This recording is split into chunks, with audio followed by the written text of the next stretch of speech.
All right. Let's talk about skillful spirituality.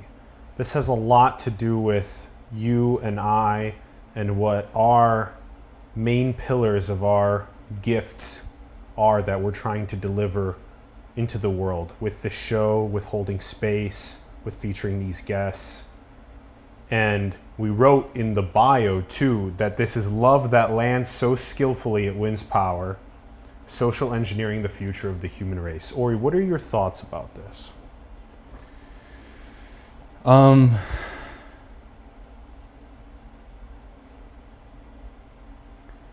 It's important, and it means a lot to me, and I want to have a discussion about it.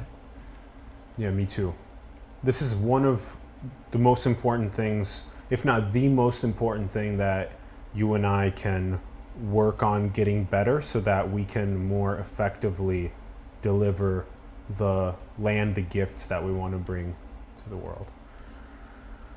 Yeah. So how do we do this better? Because we, out of over 550 of these shows now, we've done a pretty good job at landing the gift of featuring the guest in a way that helps them unleash themselves most fully on the program. And we've had also skillful work that we've done afterwards now since you've come on board, where we hold space with them, where people are just able to, we just be with their transformative experiences. So we're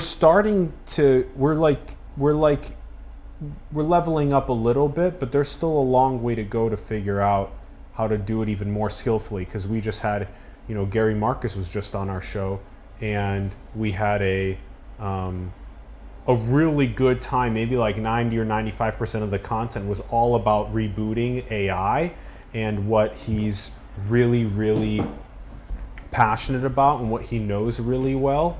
And then the other about 5% or 10% of the time was us asking him questions about spirituality, about source, about the divine, about meaning of life, about love, about evil, about good, about beauty, all these other things, where he was like, yo, I'm not an expert in those fields. I came on to just talk about my book. I came to package the content into just my book, but we also talked about his leading up, his other books leading up to the book. So you can't really just isolate one specific characteristic about someone, but basically we can be better at skillfully bringing love to our guests to the point where it doesn't feel like the world needs this. What we're getting ready to discuss here, the world needs.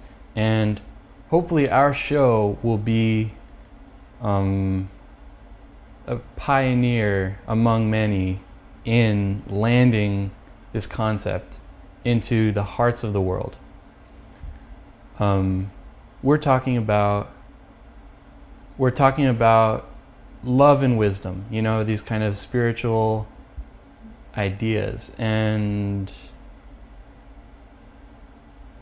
even those words can trigger some smart people. The word love, the word spirituality, the word divinity, and so they need not be used all the time, because more than anything, this is about skillfulness. This is about the heart of these ideas landing experientially with conviction in the hearts of people so that the world changes. Yes. As you were saying that, what came up for me was this understanding that maybe what we sometimes use as words is really important because it can trigger people away from wanting to talk about the subject. That's why so many people have started to be like the G word for God or whatever, and they make it so like they add the baggage to it, they add the triggery feelings to it, rather than maybe like people just being more okay with using these words of God or source or spirit or nature or all that is, or divinity or creation, just interchangeably more so. And Like, I notice you use those words a lot, you know? Yes. You're the captain, and you're leading this show that was birthed out of you. And probably through. Yeah. And you use these words a lot. You know? These days, you in your flowery shirt is always talking about God, divinity, source. And like, it's like, who are you to you know, you talk about the eyeball war, the eyeball race, you know? So have a precious well of eyeballs that's building perhaps.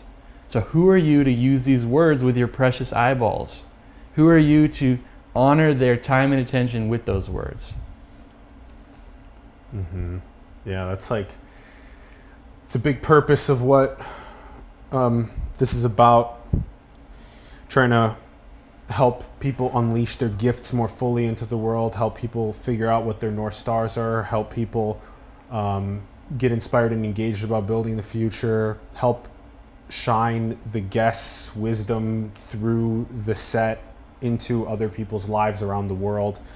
But Ori, just to quickly come back to that thought that I was sharing, was just that in a sense, it really is so important once we get through this like 45 minutes of talking about like rebooting AI with like Gary. So my thing is like, then just let me finish just the thought is that just then that other last couple minutes, if I start with the word source or the divine or whatever, that like immediately triggers some people, very few actually, out of all 550 guests we've had, it's rarely been a trigger for people, but it's usually a trigger in the more positive direction of, oh, sweet, like we're going to talk about this now. But that's why I told you a little bit before we started, it might be better when we go off subject towards the end to start with something like, what do you think is the meaning of life?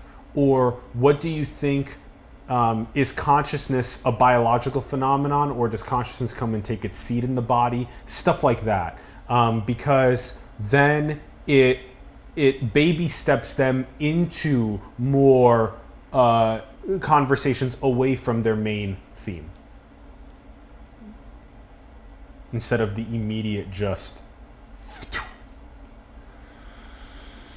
Yeah. And so we have to surgically, precisely figure out what is the most tailored. It has to be tailored to each guest, specifically to where they're at. I love that. And that's a problem because like with Gary was already like, I only have 60 minutes. It has to be done in this frame.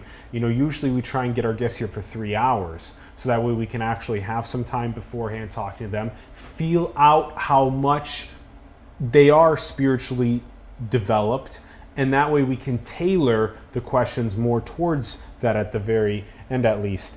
And then we have the hour at the end to hold space and stuff. But when the guest is here just for 60 minutes, it's literally just the center part, which is the interview. No pre-stuff, no post stuff, with holding space after or with getting to warm. Today was super interesting because Gary, maybe the first person to do this, responded, in my experience, negatively to these questions toward the end of your dialogue with him. Mm-hmm.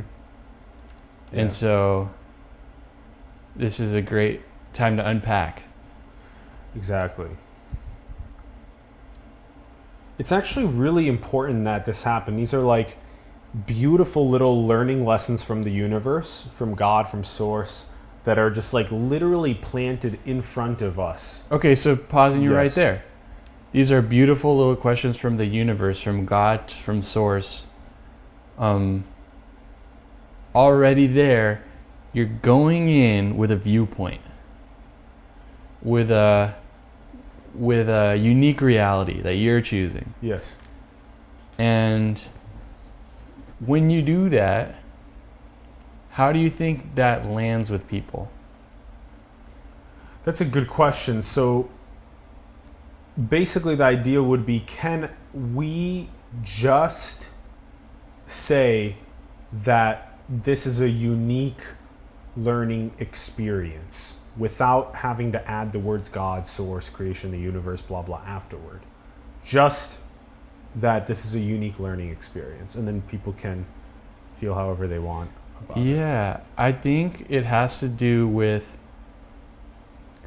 your actual conviction. So, like God and source are just words, and you, like, I love tailoring the words to the person in front of me or the audience in front, but then coming from what's felt and what's believed and stuff. So does that make sense? Yeah, so it's a combination of us having enough time before the show starts to feel them out and know about what level, where they're at with what words to use that are most optimal to be most conducive to conscious transformation on the show.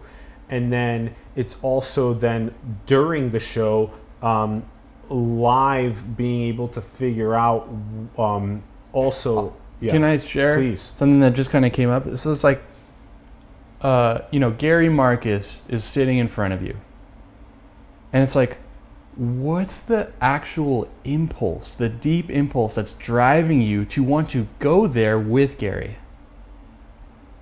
That is something real for you, clearly. Because this is a great question. So it's as though we have developed a world where the most first principled question, which is like, what is this? Why is this here? Why are we taking this conscious experience? Why are we having this conscious experience? That first principle question is kind of just like put over here, and then this is where we do all of the building of civilization. Yeah. And so I'm no longer cool with just focusing on building civilization without addressing this first question, which is, what is the point of all of this? What or who made this? Is there a specific reason for it? Is there a specific strategy of ways to commune back with that force that created all of this? What are the underlying principles, the source codes of that force that made this? And just what is everyone's unique relation to that first principled thing? That's why we ask that question, so that we can know their unique first principled relation to that. The question is so heavy culturally. It's like, why don't we just start with the individual in his unique conscious evolution? Because that will take them there, to that question. What would that look like? It would look like Gary sitting in front of me, and I care about this question. It's a feeling, it's a conviction. Gary's sitting in front of me, I'm sensitive to his energy and what his reality is like. And then I tune in to what wants to, like how can we enlighten this dialogue so that Gary witnesses an idea that is new to him and considers it. And comfortable. That's another thing. It's comfortable for him. New, experiential, comfortable, all of those things. Yeah. So so it's like literally we are then engineers of social dynamics that then drive people more towards this first principled question, that are sometimes overly focused on the evolution of civilization and their contributions to that aspect, which is incredible. But coming back to that first principle one. So then maybe the question then for you was, Ori, what would be your, let's say, approach to someone's life trajectory? Like, let's take the example of Gary. Would it be asking him a specific question about maybe what has been a transformative experience in your life that's led you to this point?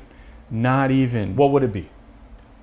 It would be even more in the moment and sense, like, so if I imagine about it, because I did just get a sense of Gary, I'd be like, Gary, what moves you? Right? Because he's a brilliant mind. You know, he's written books about AI, so he's a thought leader there. But I want to know what moves him, and I want to bring his energy field into in that direction. So you mean what moves him, as in potentially like what are his value sets that get him interested in the fields that he's writing about?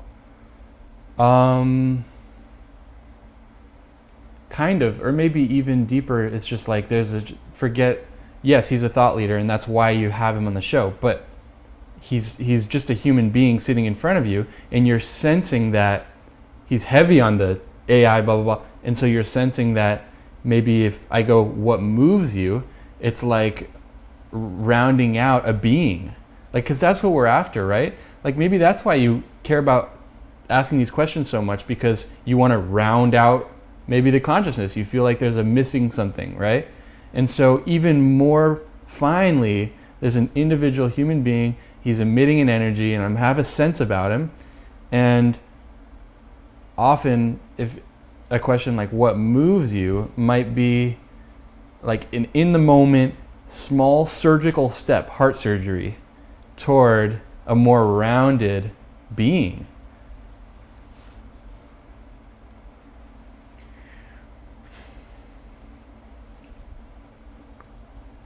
Let's play with that then. Okay. This what moves you question. Yeah. So someone can say, what do you mean by what moves you? Yeah, I'd be like,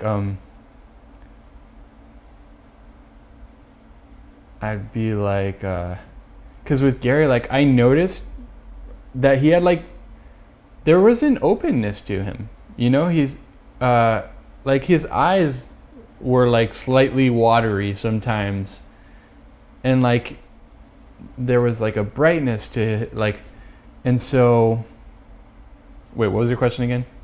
Well, when someone replies with something like, there was for sure a lot of openness with Gary, but when and he's very, you can tell he's also like with his kids and stuff, that there's just some softness to like, why is there such a critical push for starting with the first principles view of building computer systems? I love that, and frameworks. I love that, and so then that same thing can be applied to our lives as well. As what is this first principle framework for, like, why are we here?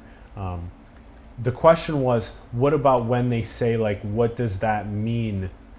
Oh, I'd be like, what moves you? I'd be like, I want to see you feel something. Like, I'm curious about. That already is, again, I want to see you feel something, I think isn't conducive. I don't think so.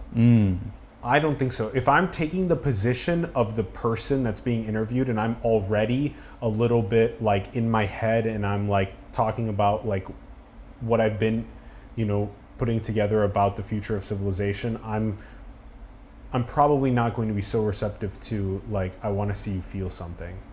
Well, I guess Maybe it I'm wrong. depends on where it's coming from. Yeah.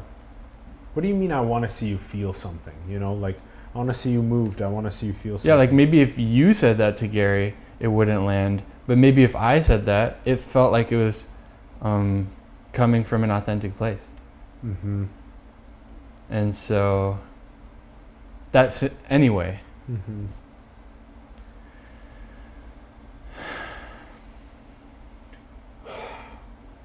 Skillful spirituality. To be able to perfectly tailor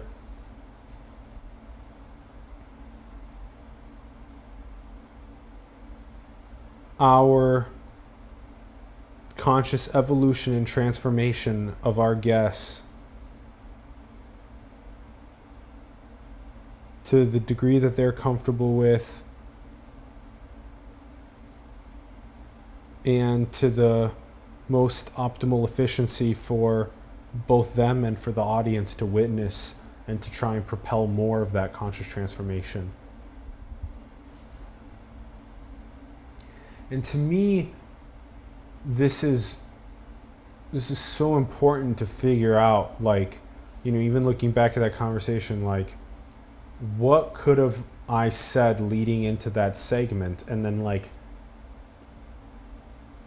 what could have I done even before, if I only had the 1 hour? What could have I done that like got me to know that there may be a trigger that doesn't lead to as optimal of an outcome? Yeah. Yeah. Yeah.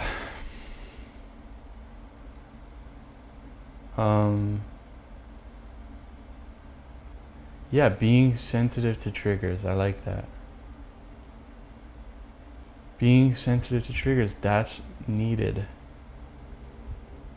We didn't know that was a trigger, and that's going to be interesting because, again, for most people it's a trigger towards them talking about like what their relationship has been like with the divine or with source or with something that transcends them. But with very few people, I mean, I don't even remember times this has happened before where that question triggered. Although also the truth is that out of the last 550 episodes, we really haven't been asking people at the end about their relationship with source. Over the last 550 of them, no. Right. We've been talking about the relationship with source probably for the last, I don't know, I don't want to give the wrong estimate, but maybe 100 of the last episodes since, yeah, in just the last couple months maybe.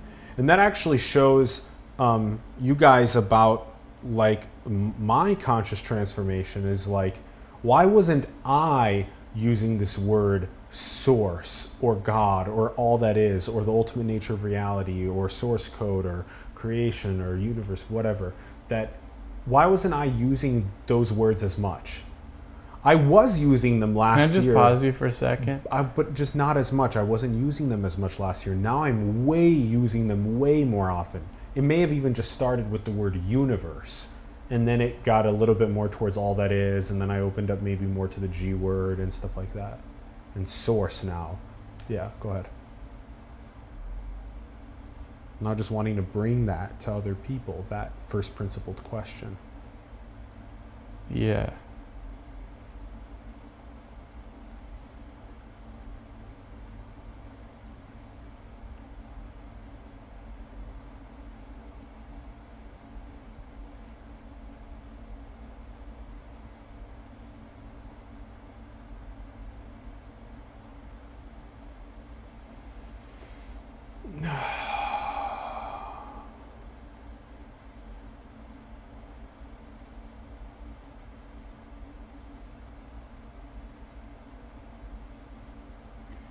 How does it feel that it didn't really land with Gary today, emotionally?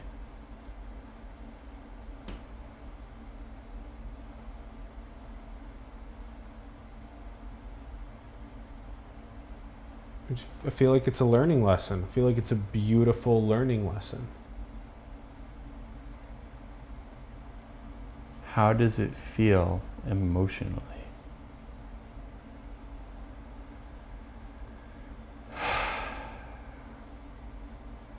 A little disheartening.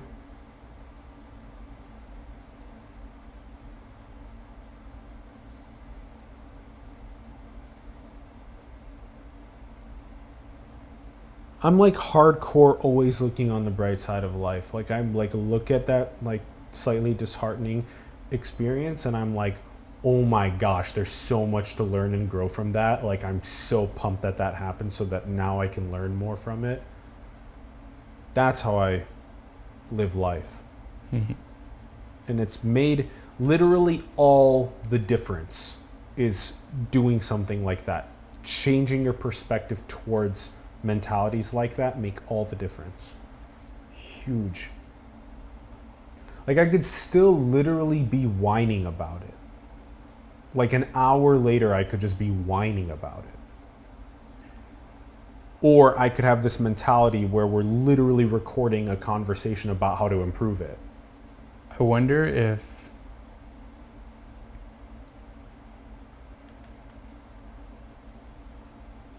whining about it consciously, if that's real for you, is healthy.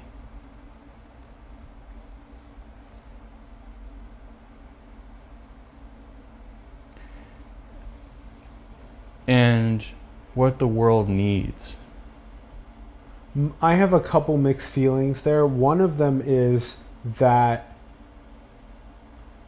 there's potentially something in the dwelling / griefing / journaling / talk therapy processing of that disheartening emotion that could be leading to some sort of profound transformation.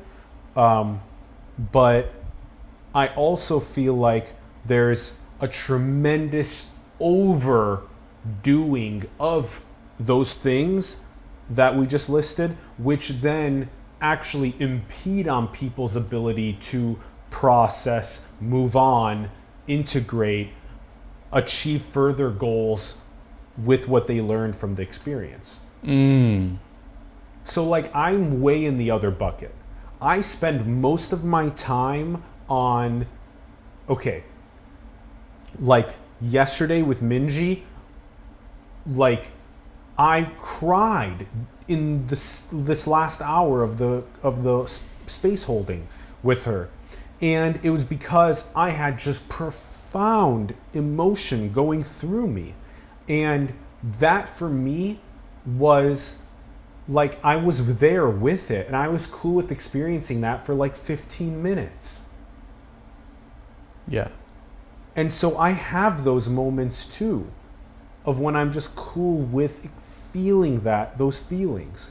But like in this situation, to me, yeah, Gary responding negatively on our show to your questioning toward the end, your if you will, spiritual questioning toward the end, is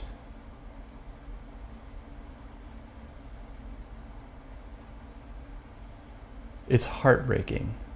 It's undesired. It's I agree with those words. Heartbreaking, undesired. I agree with those words. I also see them as a lesson. Can we see how well we can capture this with words? Okay. All right. So I'm gonna intuitively bring up words, and then you. So, heartbreaking and undesired. It's confusing. Okay. Resonate.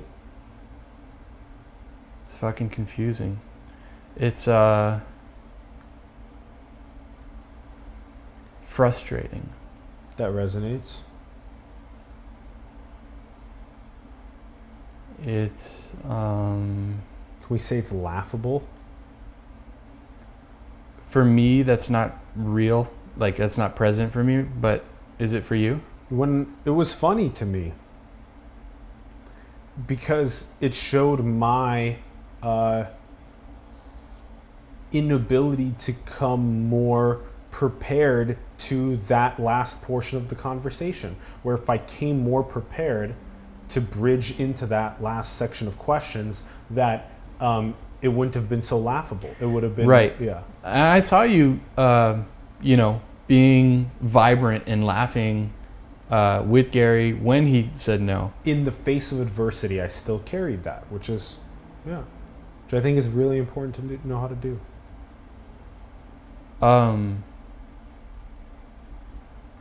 But for me, that wasn't our truth. the laughing wasn't our deeper truth about that moment and about our vision. Fair. More on the disheartening, the gifts didn't land. Yeah. And so, like,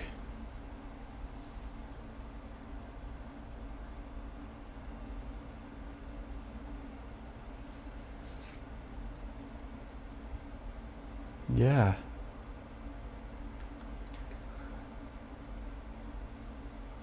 And so,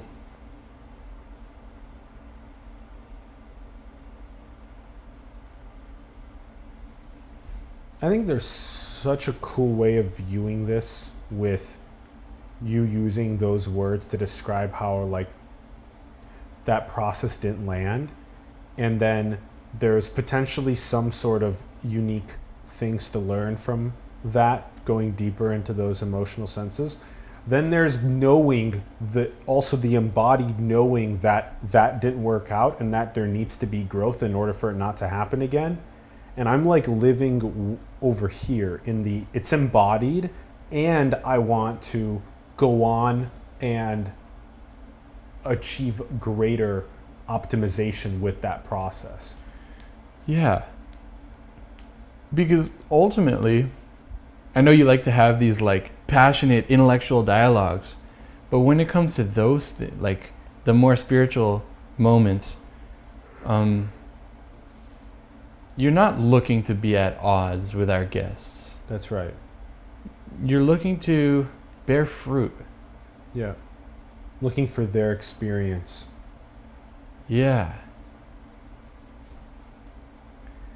And the reaction was initially kind of like, oh, I don't, that conversation is going to put me at odds with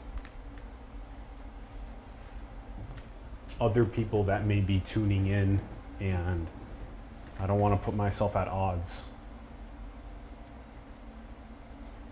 Which is interesting that we even built a society in the first place that makes it so that we can't approach that first principled question without either sounding dogmatic, without sounding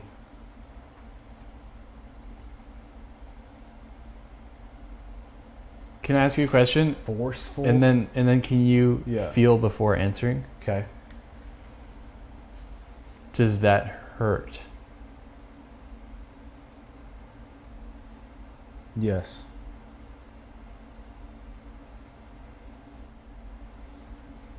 It does. It does. The most first principled question has now become something that we need to like tippy toe around to not trigger people.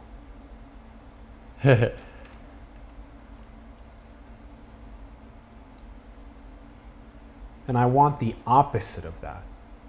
I want the roaring spiritual, intellectual discourse around the source code, around God, source, creation, all that is, nature, spirit. The most first principled, nuanced, loving, compassionate discourse possible around that subject. And whenever it doesn't land, There's hurt.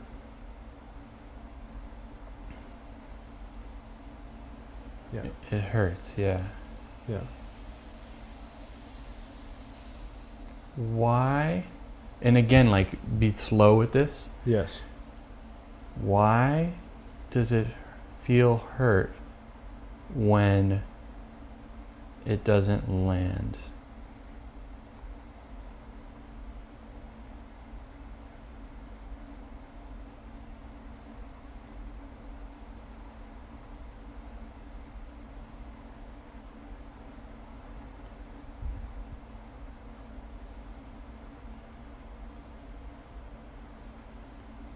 Because we have a goal, we have a mission, we have a purpose, and we want that to land optimally to cascade a butterfly effect of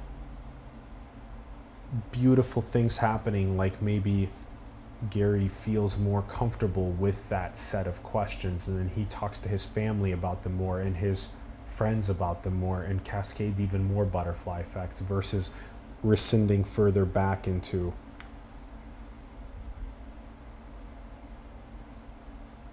being closed off to it.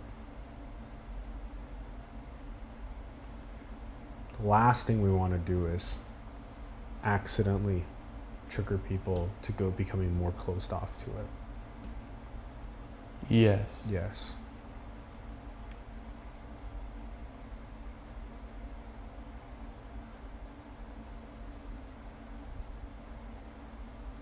What a weird world. It's just that phrase is so mind-blowing. We can't even talk about why it was created, who it was created by, what's the purpose of it, all this type of stuff. We can't even talk about it sometimes. Like, I love talking to people that are so cool with talking about it, because then I don't have to feel that weird emotion. I don't know.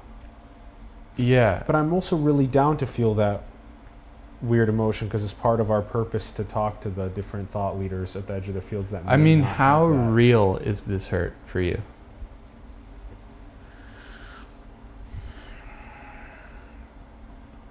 I care a lot about that set of questions and about the butterfly effect and for it landing, and it is a real hurt.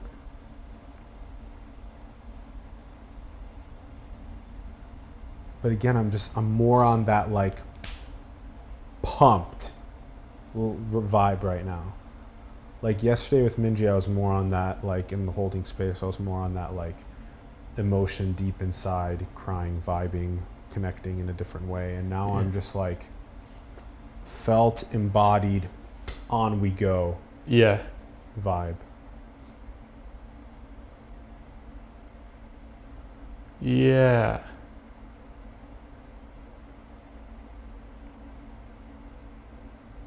Like, I'm probably most interested right now in what is the best way to approach that set of questions to someone that maybe is a little bit constrained about expressing themselves around those questions. That is my most interested aspect to my perspective right now.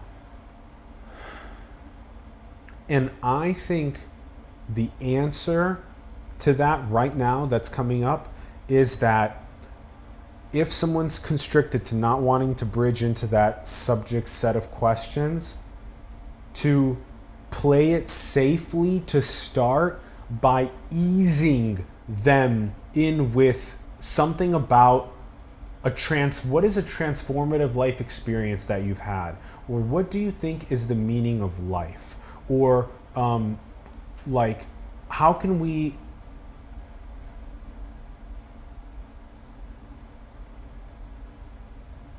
connect to nature more deeply? Or maybe like Mama talks about with, is our disconnection from nature the reason why we have all these issues in our world? Mama Nui Wan. Maybe that is the way, is to go in with a more softer, chiller, don't use the D word, divine, when they're not, when they're feeling dogma around that word.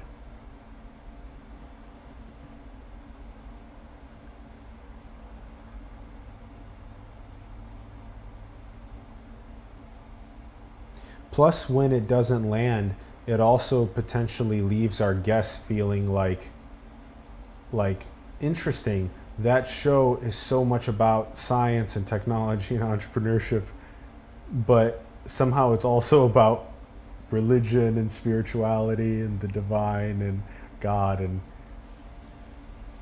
yeah, I feel like if we get good at it, then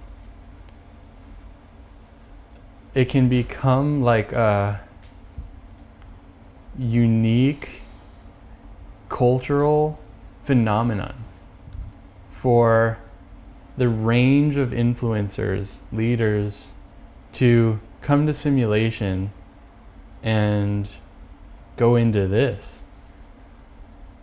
Yes. I want it to be cool. And there's already some momentum, in the Silicon Valley. There's all these like leaders who like to go to Burning Man, but that's off camera, but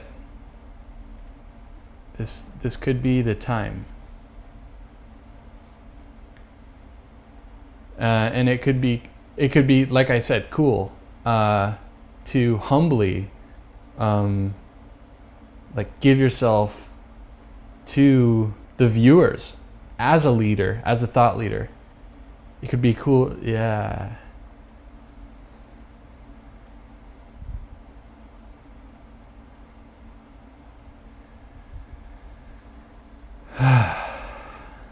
Us creating space for thought leaders across different disciplines for coming onto our show to express themselves in ways that they haven't done before, and to create that platform for that style of expression and transformation and catalyze that in other people that are watching.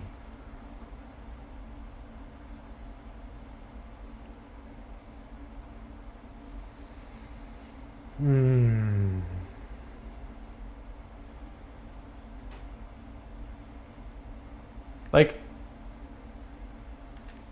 think about how many people would be interested to be a fly on the wall of an Elon Musk psychotherapy session.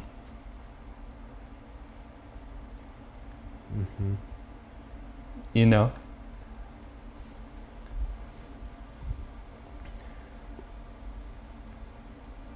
Think about how much good and impact that could do.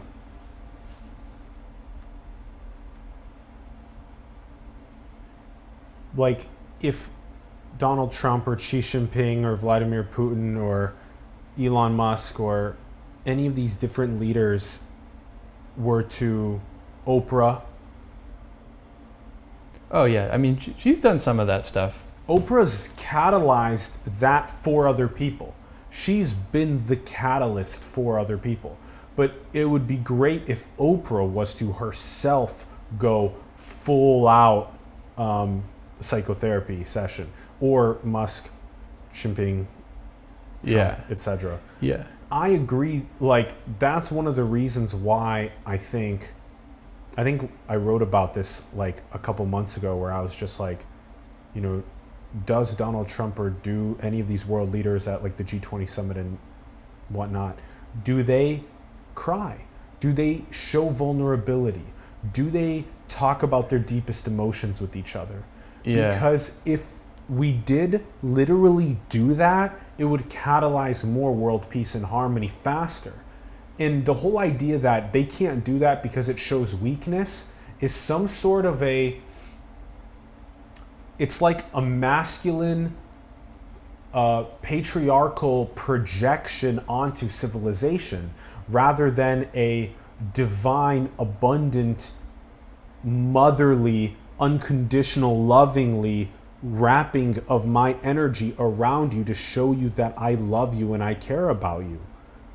Yeah, I'm losing resonance with the vision. Like, we have a G20 summit around the world where world leaders show up in suits and ties and look how excited, like, I want to make sure this lands, because if it wasn't resonant, it means I didn't explain it well, possibly. And like, literally, they show up to the G20 in like a scarcity mindset, in terms of, my country has a limited amount of resources and it needs to do the best possible trade deals with your country to make sure my people get the best possible outcomes.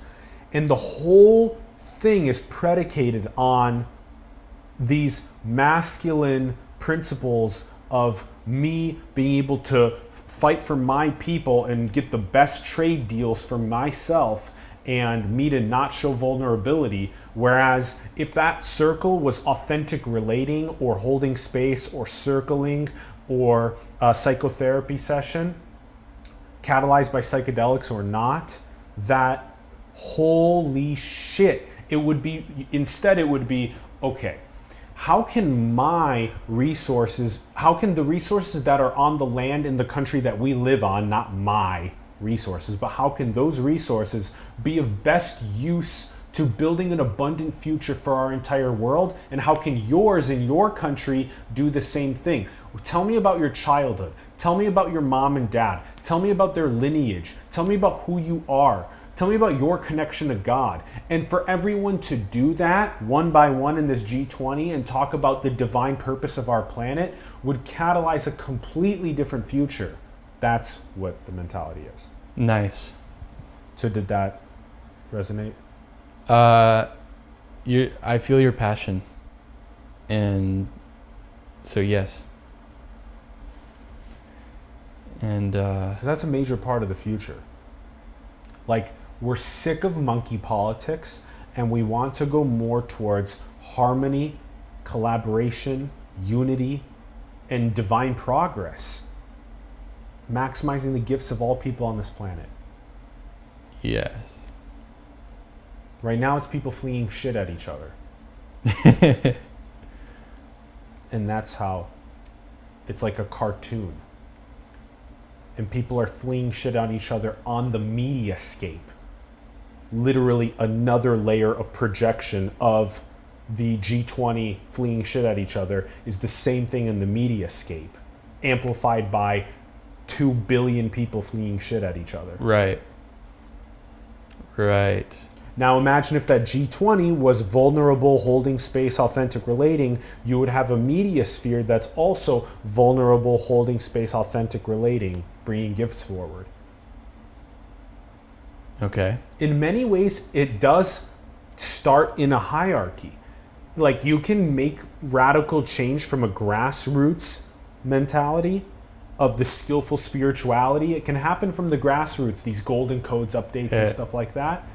Yet, if you are to be able to also hit the top of the hierarchy at the same time, you can accelerate the ascension process of everyone. Yes. Versus just trying to do it from the bottom up. Yes. From the bottom up is me going door by door trying to talk to people. And from the top down is literally world leaders starting to behave more in this harmonious, collaborative, vulnerable direction, which then catalyzes the billions of people that watch them to also feel that way themselves. Yes. Yeah. Fuck yeah. Yeah. Keep going, dude. Yeah. It's good that it went from being like, what does that mean? Not resonating so much, to being like, fuck yeah, high five.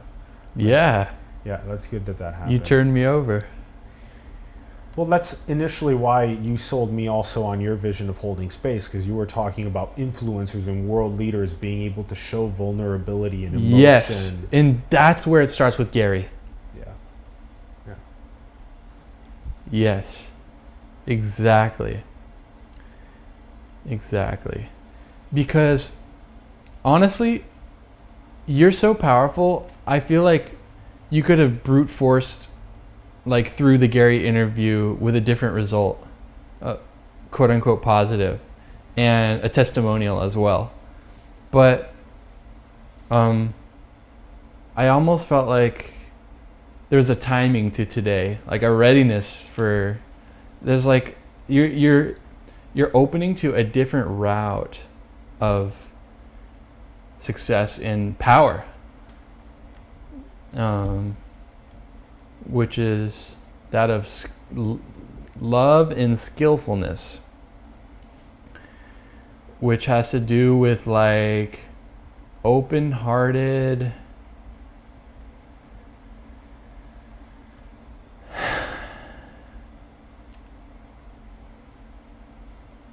I don't know. I want to hear you talk again. You're so right that the trajectory since the beginning of the show was so much more about talking heads And it's now become a lot more about, yes, this intellectual science, technology, entrepreneurship is so important, but who is this artist within your heart? Who is this what are the gifts within that being that are shining into the world, and what is the connection of that being with nature and forces that are greater than that being? And so the fact that that's become embedded in this, it's exactly why we took that step back, and didn't brute force or anything, but rather just been like, okay, there's something to learn from here, and we're going to work on it. And we're going to have a conversation about it live right now. Skillful spirituality. I love it.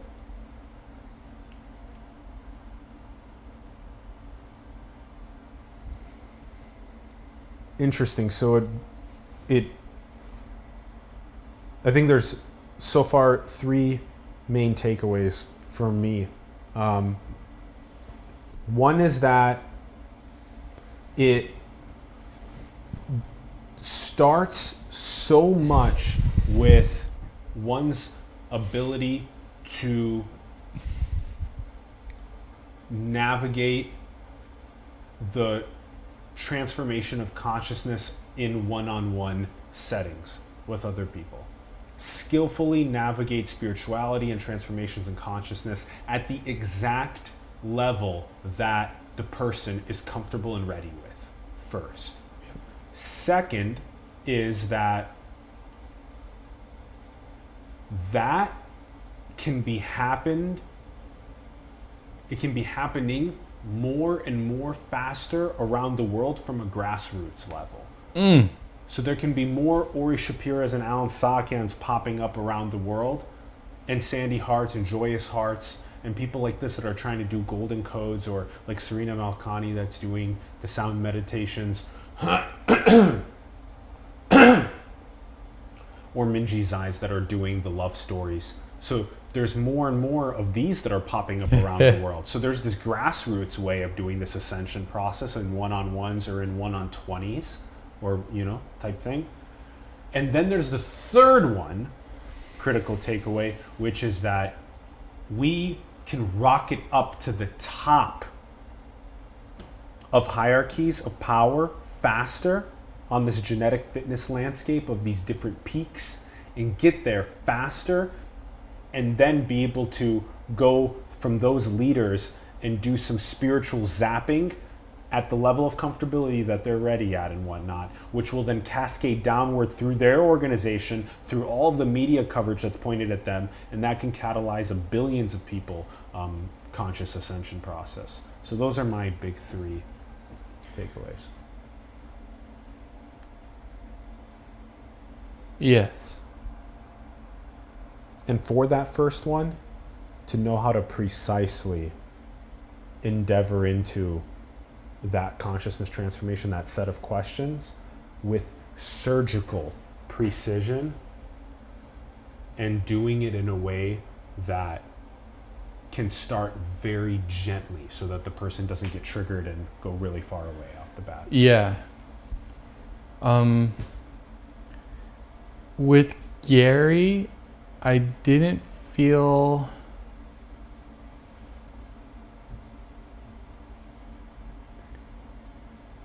much of a willingness to do something conscious, a conscious process beyond his usual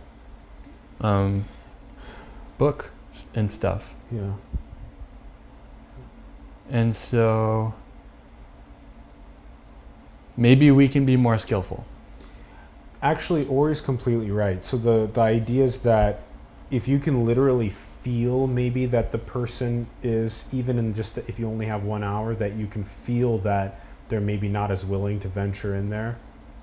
Which, if I was more skillful, I could have even just been able to tell in that hour conversation. Because, reflecting back on how I was feeling while Gary was talking, it felt like Gary was really skillfully navigating the book and not necessarily going to desire to skillfully navigate a conscious ascension process towards the end. So, yeah, and that's good. That's good, Ori. I'm excited to keep getting better at it. Really, really excited to keep getting better at it. Yeah. Me too. Love that lands so skillfully it wins power. Social engineering the future of the human race. Skillful spirituality. Yeah. Exactly. Because often what wins power in discussions and in politics and in networks and systems is sword wielding, sword wielding. And I'm excited to inspire people, inspire and guide as we refine this,